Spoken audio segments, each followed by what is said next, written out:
Amigos e amigas que nos acompanham, estamos começando o nosso programa de hoje, Pergunte e Responderemos. Mais um programa que a Canção Nova coloca na televisão para responder às suas dúvidas, mas responder assim de maneira bem rápida. Não é como o programa Trocando Ideias, não. Aqui é vapt-vupt, como diz o povo, bem rápido, ok?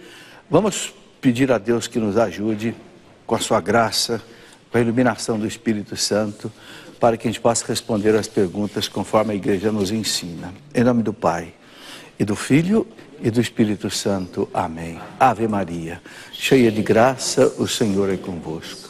Bendita sois vós entre as mulheres, bendito é o fruto do vosso ventre, Jesus. Santa Maria, Mãe de Deus, rogai por nós, pecadores, agora e na hora de nossa morte. Amém. Senhor, rogamos a vossa graça, o auxílio da vossa graça nesse momento, Senhor, para realizar esse programa. Que tudo seja para a vossa maior glória, edificação da igreja e salvação das almas. Glória ao Pai, ao Filho e ao Espírito Santo, como era no princípio, agora e sempre. Amém. Glorioso São José, rogai por nós. Em nome do Pai, do Filho e do Espírito Santo. Amém. Estamos aí, em nome da Santíssima Trindade, que a gente sempre deve começar qualquer atividade. Em nome de Deus, não é?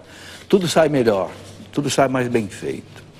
Quero saudar vocês que estão aqui, ao vivo, no nosso estúdio Santa Clara. Temos amigos aqui de Uberlândia, Minas Gerais, Alfenas, Minas Gerais, Alumínio, São Paulo, Governador Valadares, Caratinga, Minas Gerais, Pirapozinho, São Paulo, Rio de Janeiro, capital, Passa 20, Minas Gerais e Resende, Rio de Janeiro. Sejam bem-vindos, vamos fazer juntos o nosso programa. Quero começar mostrando aqui o livro do Adriano Gonçalves, Quero um Amor Maior. O Adriano escreveu aqui: neste livro você descobrirá caminhos novos na descoberta do amor, se aventurará nas estradas do coração humano. Que bonito, né? Um dia eu vi escrito atrás de um caminhão assim: foi nas curvas do seu corpo que eu capotei meu coração. O Adriano está pegando o embalo aí, né? O Adriano está dizendo aqui, não é? Se aventurará nas estradas do coração humano e ainda ficará cara a cara com o amor maior. Ele põe amor maior com letras maiúsculas. Mas desde já lhe digo, se o seu coração não está preparado para ser feliz de verdade e sua vida não quer ter o selo para ser feliz, então não leia esse livro. Então é para quem quer ser feliz. Está aí, Adriano, parabéns. Adriano é um consagrado da Canção Nova, né? Muito bem, gente boa. Eu quero mostrar aqui um livro que estou lançando esta semana, aqui pela Canção Nova, O Pecado Original. Por que estou lançando esse livro, O Pecado Original? Porque a igreja nos ensina, o catecismo nos ensina, que Jesus Cristo veio ao mundo por causa do pecado original. Ele é o Cordeiro de Deus que tira o pecado do mundo. E esse é o primeiro pecado.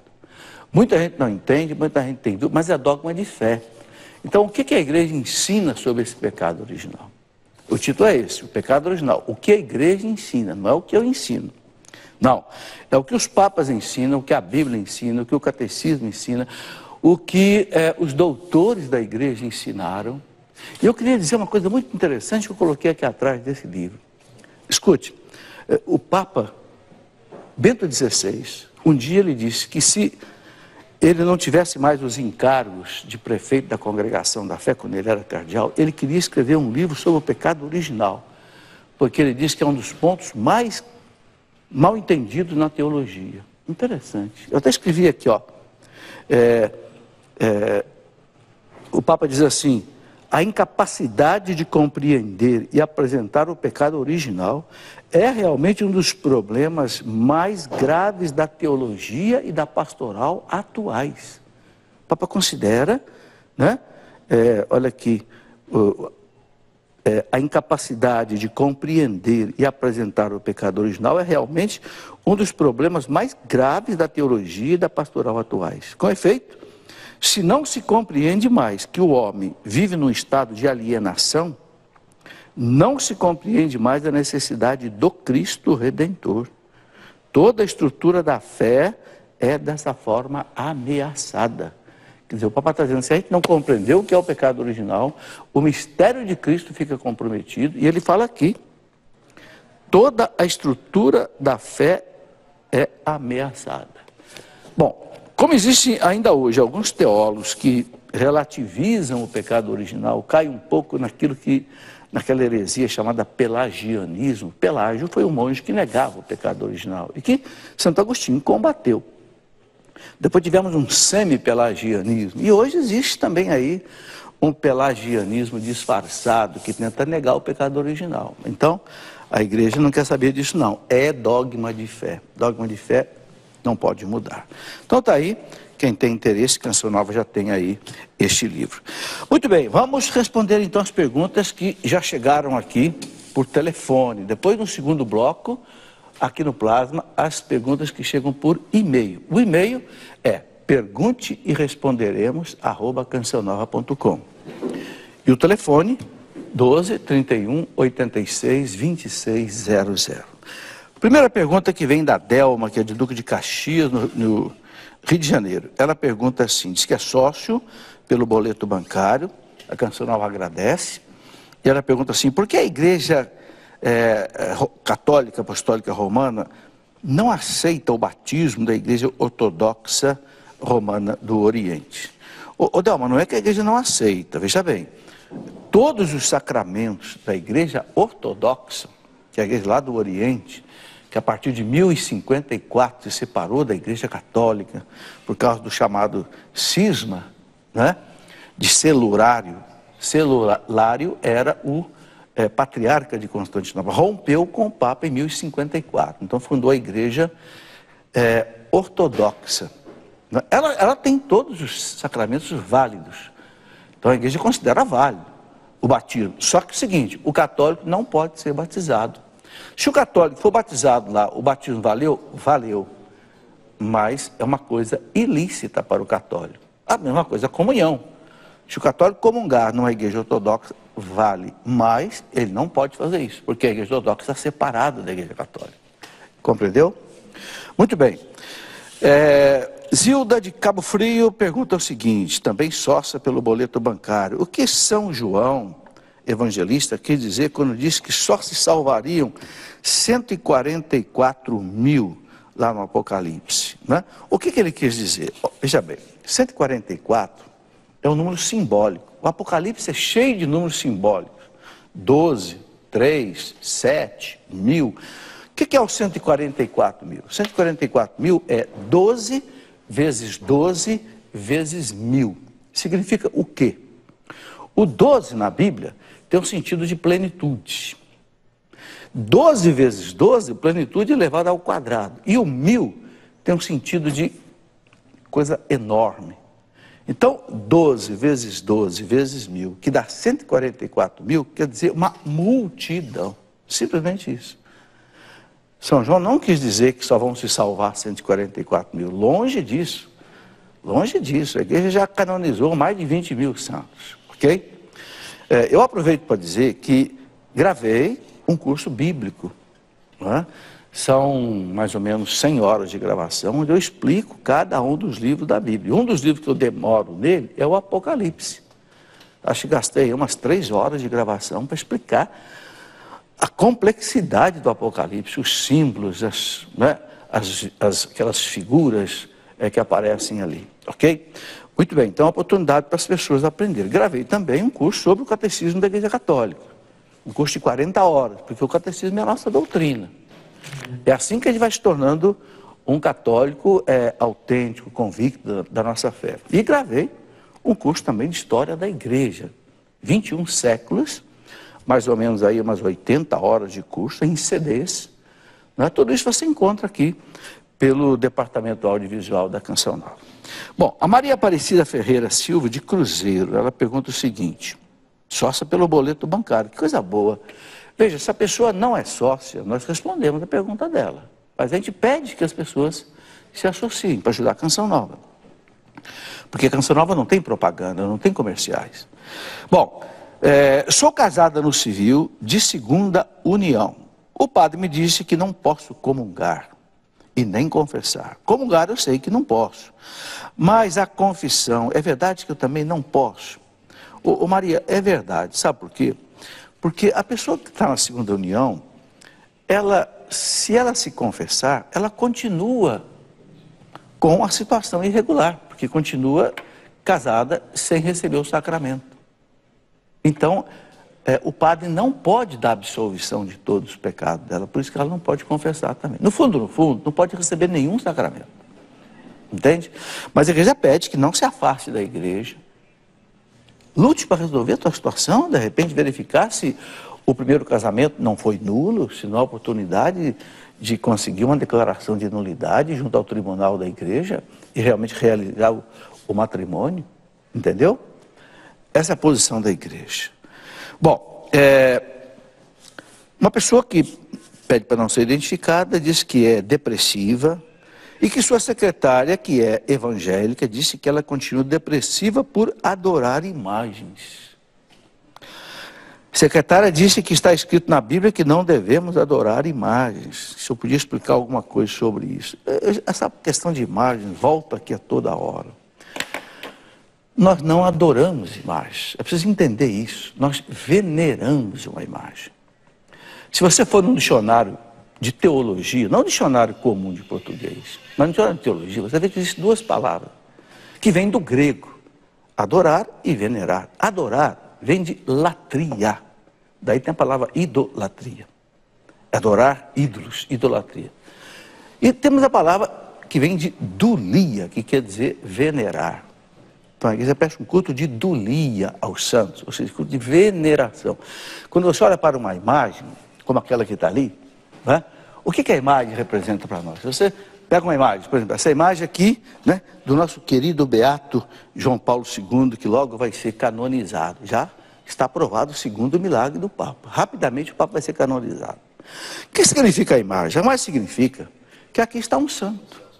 Se é um santo, você pode imitar a vida dele, é modelo de santidade. Segundo, ele intercede por você no céu. Terceiro, ele é santo por Deus, pela graça de Deus. Então, quando você venera o santo, você está dando glória a Deus, porque ele é santo pela graça de Deus. Entendeu? A graça do batismo, a graça das eucaristias que ele recebeu, a graça das confissões, é santo pela graça de Deus. Eu gosto tanto de imagem, que vou até dizer uma coisa. Nós temos a editora Cleofas. Nós passamos a fabricar também imagens. Imagens não pequenas de 20, 30, mas imagens de todos os tamanhos, até imagens de 1,5 metro. Né? Tem mais de 1000 tipos de imagens. Porque a imagem é algo importantíssimo. O Concílio de Trento está aqui, no Catecismo da Igreja, recomenda que as imagens sejam colocadas nas ruas, nos caminhos, nas paredes, nos paramentos litúrgicos, nas casas. As imagens sejam bentas, é um sinal eficaz da ação e da presença de Deus. Entende? Por isso que a nossa editora Cleofas passou a mexer também, a fabricar também imagem. Então, é uma bobagem esse negócio de dizer que a pessoa está deprimida porque adora a imagem. O católico não adora a imagem. O católico venera a imagem. É completamente diferente. Entende? Então, esse entendimento nós precisamos ter. Muito bem. Uma pessoa de Montes Claros, Dina, ela pergunta o seguinte: não é sócio contribuinte da Canção Nova. Não tem problema, mas nós pedimos que você seja. Ok? Está errado comungar espiritualmente assistindo à televisão? Não. Ô Dina, não está errado não. Os santos recomendavam que a gente fizesse a comunhão espiritual várias vezes por dia. Os santos paravam às vezes um momento no trabalho e faziam uma comunhão espiritual. O que é a comunhão espiritual? É você desejar receber o Cristo no seu coração espiritualmente.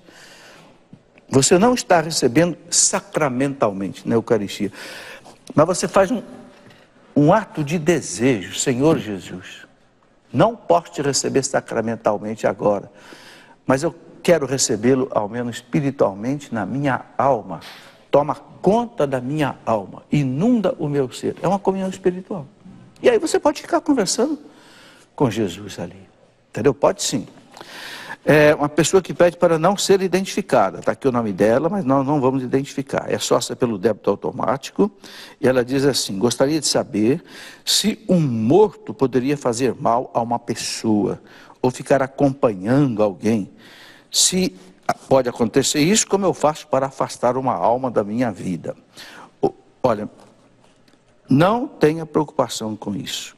Os mortos não saem por aí pelo mundo. Não saem. Ou estão no céu, as almas, ou estão no purgatório se purificando, ou aquelas que rejeitaram Deus radicalmente, não deram chance para Deus, estão vivendo longe de Deus no inferno. Não tem esse negócio de alma ficar andando por aí. Deus pode, veja bem, a igreja aceita isso. Deus pode, raramente, excepcionalmente, permitir que uma alma se manifeste para alguém. Mas veja bem, não é para assustar ninguém, não é para dar medo de ninguém, não. A igreja diz que pode ter duas finalidades quando Deus permite. Primeiro, mostrar que existe a vida eterna. Se a alma aparece, é porque existe a vida eterna. Segundo, para muitas vezes pedir oração. Uma alma que está no purgatório se purificando. Então, a igreja diz, a teologia mística diz que isso pode acontecer. Não é algo ordinário. Não é, mas pode acontecer. Mas quando acontece, não é para assustar ninguém. Não. É para trazer uma mensagem de paz ou pedir oração, coisa desse tipo. Entendeu? Agora, não se pode fazer evocação das almas. Ninguém pode dizer assim: venha, apareça para mim. A igreja não quer que se faça isso. Nós sabemos que os espíritas fazem, respeitamos, é a crença deles, mas a igreja não quer que se faça isso. Que faça evocação. É diferente de você pedir a intercessão. Você pode pedir a intercessão de uma alma que está no purgatório. Não há dúvida. O catecismo da igreja diz com clareza: quanto mais a gente reza pelas almas do purgatório, mais elas rezam por nós. E mais eficácia tem a oração delas. Então não há problema. Agora, não fazer a chamada evocação, chamar. Aí a igreja não quer que se faça isso. Bom, Exilda, que é de Bauru, São Paulo, pergunta assim: o que é e como funciona a excomunhão? Qual é o processo? Quais são os excomungados até hoje? Bem, bom, primeiro, Exilda, o que é excomunhão? O prefixo ex quer dizer ex. Ex-casado, não é mais casado. Ex-namorado, não é mais namorado. Ex-comungado, não está mais na comunhão da igreja. Ou seja, não está na igreja, está fora da igreja. Quando é que isso acontece? Isso acontece em casos gravíssimos. O Código de Direito Canônico da Igreja, que é esse documento aqui, que é o estatuto da igreja, que regula toda a vida da igreja, o código diz o seguinte: que a igreja tem 7 casos em que a pessoa automaticamente é excomungada se ela fizer alguma coisa que está aqui. É chamada excomunhão lati sententia, ou seja, automática. Por exemplo, eu não sei se vou lembrar todos. Uma pessoa, por exemplo, que agredir o Papa, automaticamente ela está excomungada. Não precisa o Papa ou um bispo dizer: você está excomungado e decretar. Não, automaticamente. A pessoa que fizer o aborto, automaticamente. A pessoa que, por exemplo, profanar a Eucaristia, pegar a Eucaristia no sacrário, jogar no chão, etc. Levar para uma missa negra, Eucaristia.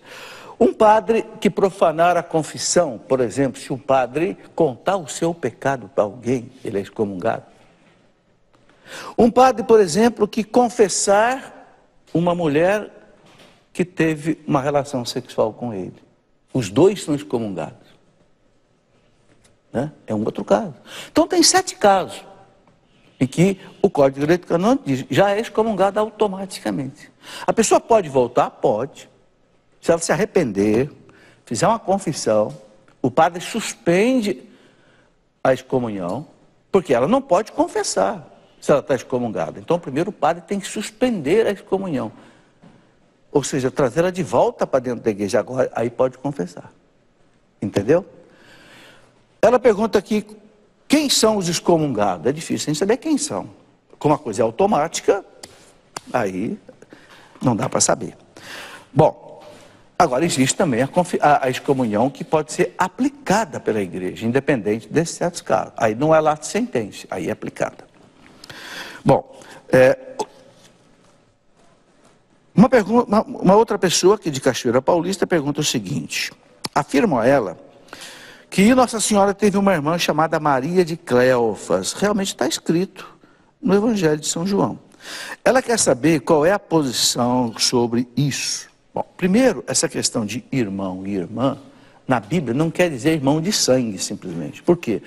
Porque a gente sabe que os antigos na Bíblia chamavam os parentes próximos de irmãos. Por exemplo, lá você vai ver lá no livro do Gênesis, né, o autor sagrado chamando Ló e Abraão de irmãos. E não era irmão, Ló era sobrinho de Abraão. Então São João diz que aos pés da cruz de Jesus estava Maria, a sua irmã Maria de Cleofas e Maria Madalena, as três Marias. Quem é essa Maria de Cleofas? Essa Maria de Cleofas, na verdade, era cunhada de Nossa Senhora. Por que cunhada? Porque ela é casada com Cleofas, o discípulo de Emaús, Cleofas, que eu coloquei o nome na nossa editora, Cleofas de Emaús. E por que Cleofas Maria de Cleofas, casada com Cleofas, é cunhada de Nossa Senhora? Porque Cleofas era irmão de São José. Com José, esposo de Maria, Cleofas, irmão de São José, a esposa de Cleofas, cunhada de Maria. Parentes próximos, eles chamavam de Cleofas. Quem é que disse isso? Que Cleofas é irmão de São José. Quem disse isso? Foi um historiador judeu do século II, chamado Egesipo, que é citado num outro livro de História da Igreja do século IV, né, de Eusébio de Cesareia, que foi bispo de Cesareia, que conta essa história. Que, né, Eusébio, na sua História Eclesiástica, conta que Egesipo disse lá no século II que Cleofas era irmão de São José. E Maria de Cleofas, portanto, cunhada de São José, cunhada de Nossa Senhora. Ok? Então, essa é a explicação que a igreja conhece. Muito bem. Vamos para o nosso intervalo. Em seguida, a gente vai responder, então, as perguntas que vieram, então, por e-mail. Aguarde aí, nós já voltaremos.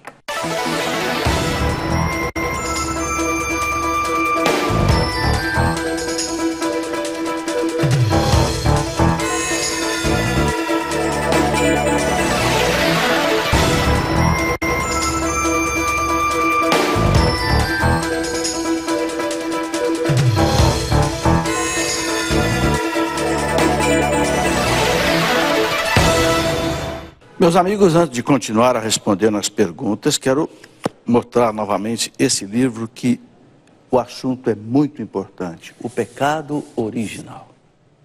Nós sabemos que o pecado original enfraqueceu a natureza humana e é por isso que nós temos aquilo que a igreja chama de concupiscência da carne, ou seja, uma tendência para o mal, que Cristo veio tirar de nós. Com o batismo, com a sua graça, com os sacramentos, para a gente poder viver, né, como Deus quer que a gente viva. É muito importante entender o que é o pecado original.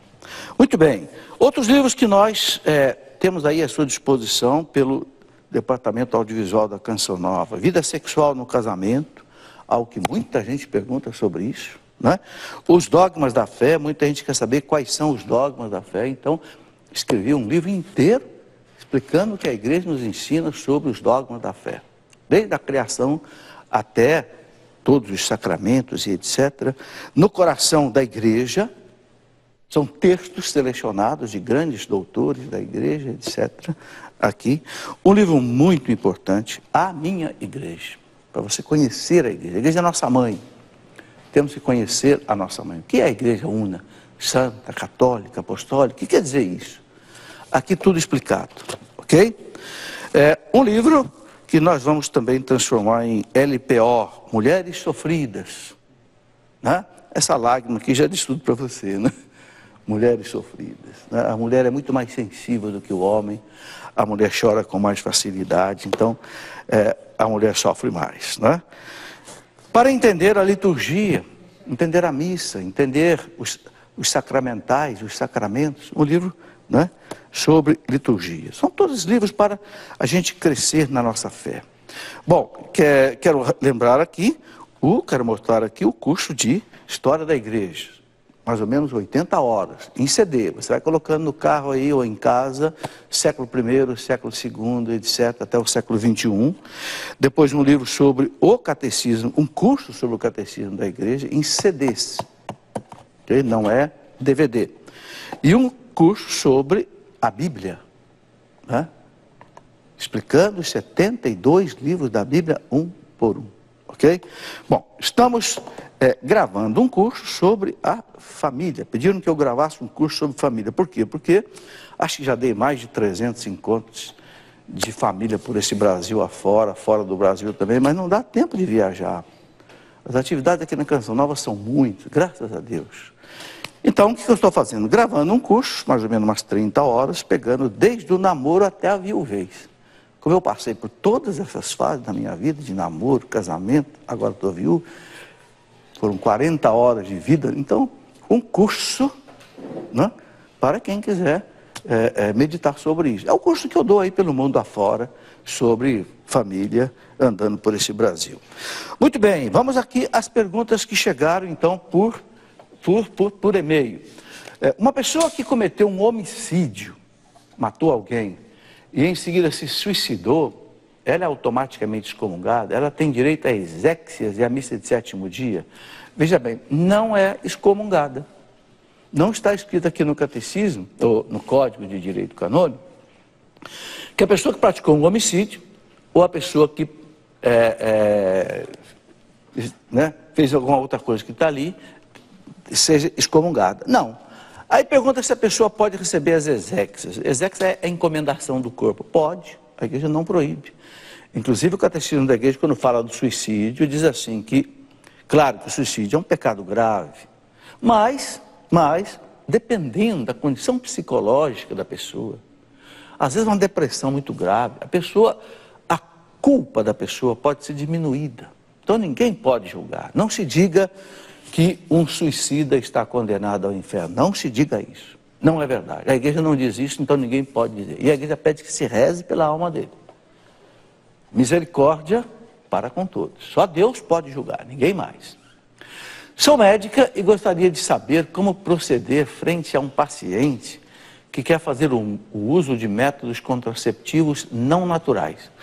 O que ele diz sobre vasectomia e laqueadura? Patrícia, Brasília. Doutora Patrícia, o que a igreja diz é que ela é contra a vasectomia e a laqueadura. Isso está escrito bem claro aqui no catecismo da igreja. Por quê? Porque é uma mutilação no ser humano. E a igreja não quer que o ser humano seja mutilado, principalmente no órgão de dar a vida, né? Então, não quer que se faça nem vasectomia e nem laqueadura. Agora, como orientar o seu paciente que não aceita isso? Bem, que quer usar contraceptivo? Você vai dizer, olha, eu como católico, sigo a minha fé, sigo a minha igreja não quer que a gente use. Então, e você pode dar até as razões medicinais pelas quais não se deve usar o anticoncepcional. A gente sabe que os anticoncepcionais têm efeitos colaterais que a senhora, como médica, conhece melhor do que eu. Agora, a pessoa tem a liberdade dela. Não se pode impor à pessoa não usar o anticoncepcional. Você pode e deve, como católico, orientar, dizer a sua convicção religiosa. Agora, cada um vai decidir diante da sua consciência e diante de Deus. É pecado ser atriz? Não. Papa João Paulo II era ator de teatro. Opa! Então ser atriz, ser ator, não é pecado nenhum. Não pode ser uma má atriz, uma atriz pornográfica, uma atriz que dá mau exemplo. Aí não pode. Mas sendo uma atriz, né, correta, nada disso. Os teatros é uma coisa muito bonita. Temos aí filme dos santos, filme de São Felipe Neri, filme do Papa João Paulo II, filme do Papa Padre Pio. São artistas, né? Não tem pecado nenhum nisso. Gostaria que explicasse sobre igrejas em células, de maneira especial, comunidades católicas que levam este nome. É válido? Gislene de Santo André, São Paulo. Ô Gislene, essas células são pequenos grupos de pessoas que se reúnem em pequenas comunidades. Eu não conheço o estatuto desse movimento chamado células, mas é uma coisa boa, não tenha dúvida. Eu sei que existe já espalhado pelo Brasil, em muitas dioceses, aprovado pelos bispos. No fundo, o que é uma célula? É uma pequena comunidade, que as pessoas se encontram para rezar, para se conhecer, para evangelizar, para ajudar os outros. Uma coisa bonita. Igreja é comunidade. Olha, nós vimos aí os bispos agora, na última reunião deles aqui em Aparecida. O que os bispos estão pedindo? Que as paróquias sejam comunidade de comunidades. Ou seja, células, mesmo que não tenha esse nome. É muito importante a comunidade, gente. Eu já contei aqui um caso, mas eu vou contar de novo, porque me impressionou muito, eu acho que serve isso de exemplo. Eu tenho uma filha que é médica, endócrino, a Priscila, e ela contou para mim o seguinte: pai, chegou no consultório um senhorzinho muito doente, cadeira de roda, e eu examinei, estava diabético, cardíaco, hipertenso, levado por 2 irmãos da igreja evangélica. E os irmãos falaram para ela: doutora, aqui está muito doente, nós queremos que o senhor atendesse. Ela atendeu. E o rapaz precisava tomar um remédio muito caro. E ela disse: olha, esse remédio é caro, mas ele precisa tomar, senão ele morre. E vocês podem, inclusive, solicitar, até via advogado, que o governo é obrigado a dar esse remédio para ele. O que aconteceu? No dia seguinte, o pastor da igreja ligou para ela: doutora, como é que faz? A senhora pode orientar o nosso advogado? Porque nós já arranjamos um advogado aqui na igreja, vai conversar com a senhora para saber como é que faz o processo para o irmãozinho receber o remédio. Resultado, dali a pouco o irmãozinho estava com o remédio na mão. O que eu quero mostrar? Comunidade. A comunidade salvou aquele rapaz. Primeiro que levou no médico, arranjou um advogado para ele, foi lá, conseguiu o remédio. Isso é comunidade. Comunidade, grupo de oração, não é só para a gente ir ao grupo, rezar e voltar para casa e ninguém conhece ninguém, ninguém se preocupa com ninguém. Não. Igreja é comunidade. Será que no meu grupo de oração tem alguém passando fome? Tem alguém que não tem casa, que não tem roupa, que não tem comida, que não tem emprego, que não tem médico? A comunidade tem que... Esses dias alguém ligou para mim: olha, eu queria entrar com um processo de declaração de nulidade do meu casamento, mas eu não tenho dinheiro. Eu falei: peça para a comunidade. Você frequenta alguma comunidade, algum grupo de oração? Vai lá na frente, diga: olha, gente, eu sou de segunda união, quero fazer um processo, o tribunal cobra. E o tribunal tem que cobrar, porque o tribunal tem despesa. Será que vocês não podem me ajudar? Gente, comunidade é para isso. Os cristãos tinham tudo em comum, entre eles não havia necessitado. Tinha uma música da campanha da fraternidade que cantava isso. Os cristãos tinham tudo em comum, entre eles não havia... Né? Isso é comunidade. Então, eu gosto muito dessas células. Não participo delas, não conheço direito o regulamento, mas sei que funciona. Mas comunidade, gente, é para isso. Né? Papa João Paulo II falava muito do ministério da acolhida. Por que nossos irmãos protestantes levam muitos católicos para a igreja deles? Porque acolhem, ajuda. E o católico se torna muitas vezes evangélico. Falta acolhida. Mas a acolhida não é só, é bonito, né? Muitas vezes eu vou num grupo de oração, tal, tem um pessoal lá, Ministério da Acolhida, né? Com um blusãozinho, tal, bonito. Mas não é só isso. Ministério da Acolhida é você ir lá na casa da pessoa se ela estiver doente. É você ajudar ela com um advogado, se ela precisar, com um médico, se ela precisar, com um remédio, se ela precisar. Você entendeu? Se ela está deprimida, está doente, está lá no fundo da cama, a comunidade lá dá assistência para ela. Isso é comunidade. Isso é Ministério da Acolhida. Falta para nós católicos. Nós católicos temos que aprender isso. Os bispos querem que a paróquia seja a grande comunidade formada de pequenas comunidades. É a vida nova da igreja. É como aqui na Canção Nova. A Canção Nova é uma grande comunidade. Né? As pessoas se ajudam. Né? Qualquer comunidade tem que ser assim. Bom, vamos lá. O padre pode realizar casamento no campo? Ana Maria Cruz. Ô, Ana Maria, o que o Código de Direito Canônico diz, veja como é importante a gente conhecer as leis da igreja. O Código diz assim, que o casamento, em princípio, deve ser celebrado na igreja matriz da paróquia. A igreja matriz é a igreja do pároco. Ali é que devem ser celebrados os casamentos. Por quê? Por questão de unidade da igreja. Agora, não sei, por um motivo especial, o padre pode, de repente, abrir uma exceção. Mas não é a regra geral. Se tiver que responder objetivamente, é não.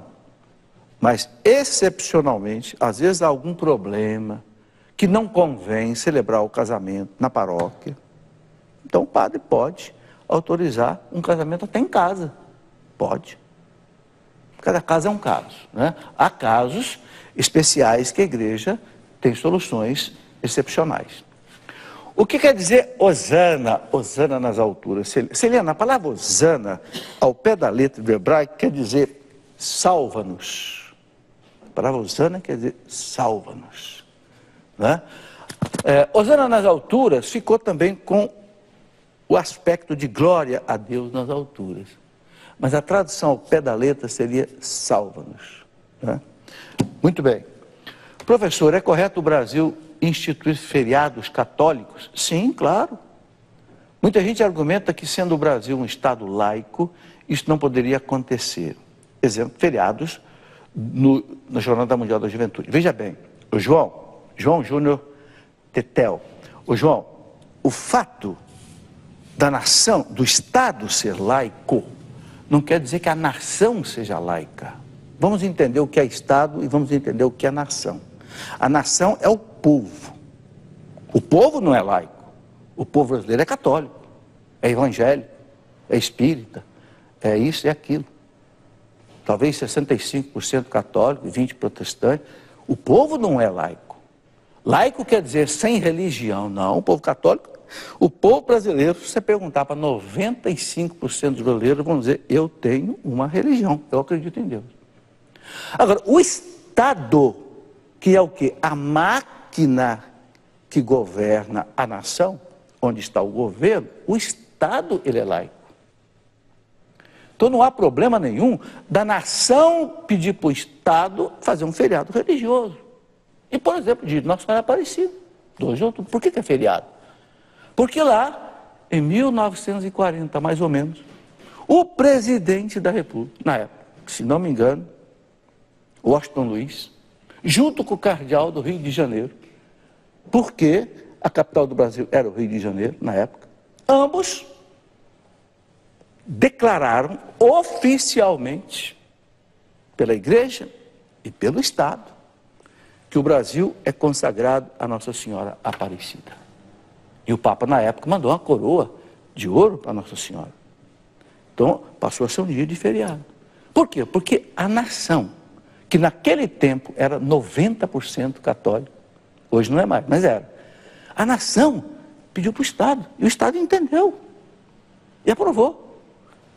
Entende? Amanhã, se a nação pedir para o Estado, ó Estado, nós estamos querendo que o povo inteiro seja vacinado contra a gripe, o Estado vai dizer, sim, aprovo. Por quê? Porque a nação está pedindo. Então não há incompatibilidade nenhuma, né, da nação pedir para o Estado que um dia seja feriado. O Papa vem ao Brasil, é um chefe de Estado, é o líder de 120 milhões de brasileiros. Por que não decretar um dia de feriado? O povo está pedindo. O Estado existe para o povo, não o povo para o Estado. Compreendeu? É muito importante entender essa questão. Boa pergunta, gostei. Gostaria de saber se um cristão católico pode estudar em uma instituição de outra religião, metodista, por exemplo, visto que o método de ensino deve ser baseado nas crenças dessa religião. Olha, veja bem, não é proibido que um católico estude numa igreja metodista, numa universidade metodista, não é. Agora, ele vai ter o cuidado de dizer assim, olha, aula de religião, eu peço autorização para não frequentar, porque o que vocês vão ensinar aqui, eu respeito, mas não está de acordo com a minha fé. Isso chama-se objeção de consciência e liberdade de consciência. Não tem problema nenhum. Eu me lembro que eu estudava no colégio católico, há muito tempo atrás, que tinha alunos que eram protestantes. O que acontecia? As aulas de religião, eles não assistiam, tranquilamente, sem problema. Agora, cuidado, o católico que não tem uma formação boa, vai para uma escola que não é católica e começa a assistir aulas de religião, da outra religião, e ele não tem base na dele, de repente ele pode ficar prejudicado. Qual é a diferença entre a igreja católica e a ortodoxa? Alain de Camus. Eu já expliquei um pouquinho no começo do programa. A igreja ortodoxa era o seguinte, era a igreja católica. 1054 separou da igreja católica. Por quê? É uma história longa, que começa lá no ano 330, quando o imperador romano Constantino tirou a sede do Império Romano de Roma e levou para Constantinopla. E ele mudou para Constantinopla. O Papa ficou em Roma. Mas o Constantino se achava o chefe da igreja, em termos civis. E foi havendo com o tempo uma polarização. Aqui se falava o latim, ali se falava o grego. Lá aconteciam os concílios. Os concílios vinham para cá muitas vezes com traduções não muito bem feitas das atas. Então começou a haver problema, até que um dia se rompeu. Foi o ano de 1054, faz mais ou menos 1000 anos. Qual é a diferença dessas duas igrejas? A igreja ortodoxa, ela tem a sucessão apostólica. Ou seja, os bispos da igreja ortodoxa são bispos que vieram da sucessão dos apóstolos. Então eles têm validade nos sacramentos. A missa deles é válida, os sacramentos são válidos, tudo é válido. Só que para nós católicos não é lícito participar de uma igreja ortodoxa, porque está separada da nossa. Eles não aceitam a jurisdição do Papa. Agora, em último caso, veja que coisa interessante, o Código de Direito Canônico diz isso. Em último caso, se, por exemplo, você mora numa cidade, não tem nenhuma igreja católica, não tem nenhum padre, mas existe uma igreja ortodoxa, e tem missa ortodoxa, e você não tem como ir em outra igreja católica, você pode ir na igreja ortodoxa. Aí não é pecado. Por quê? Porque o sacramento deles é válido. Mas aí é excepcionalmente. Bom, há mais algumas diferenças. Então, eles não aceitam a jurisdição do Papa, eles aceitam celebrar segundo casamento de uma pessoa divorciada, que a Igreja Católica não aceita, a menos que haja declaração de nulidade. E tem outras coisas que eu não me lembro agora, pequenas diferenças ainda que existem. Ok?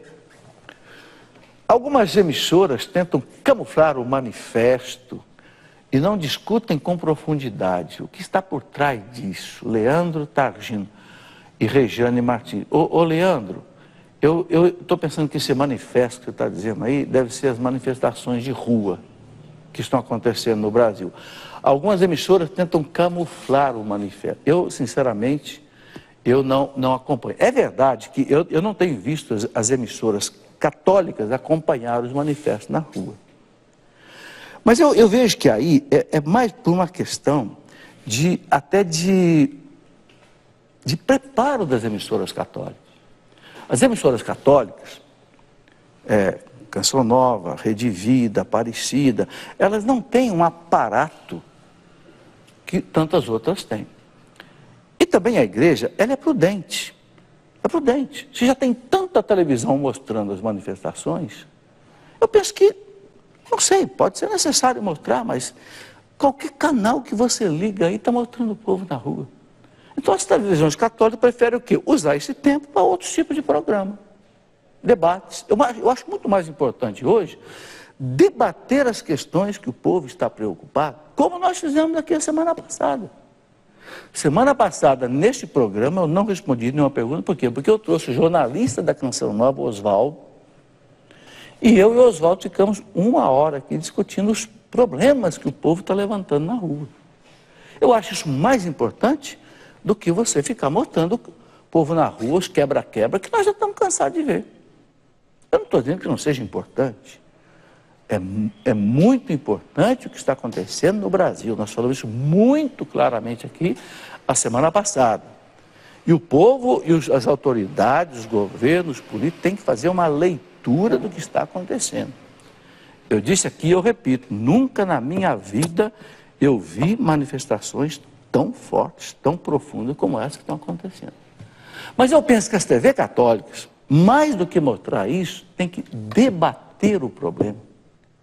Temos que chamar os políticos, os governantes, as autoridades e debater, conversar, para chegar no quê? Para chegar na solução dos problemas que o povo está exigindo. Ok? Terminou, Claudinho? Bom, o nosso tempo está terminado. A gente vai voltar com mais perguntas semana que vem, se Deus quiser. Eu quero lembrar vocês que tem muitas perguntas. São mais de... Me disse aqui a produção que tem cerca de 3.000 perguntas na fila. Paciência, devagar, vamos cumprindo isso, ok? Quero terminar mostrando rapidamente aqui mais uma vez o livro que estou lançando nesta semana. É O Pecado Original, um assunto muito importante da teologia, é o começo praticamente da questão toda da redenção. O catecismo diz que se a gente desprezar o pecado original, a gente despreza o mistério de Jesus Cristo. Veja como é importante esta questão. Temos aí os cursos bíblicos, o curso do catecismo, o curso de história da igreja, né, também aí à sua disposição. E eu quero lembrar também que eu pedi à nossa editora Cleofas que comece a fabricar imagens, porque as imagens são recomendadas altamente pela igreja. Ok? Muito obrigado, fiquem com Deus, obrigado a vocês que vieram participar aqui ao vivo. Voltem sempre à Canção Nova e está sempre aí de braços abertos para recebê-los.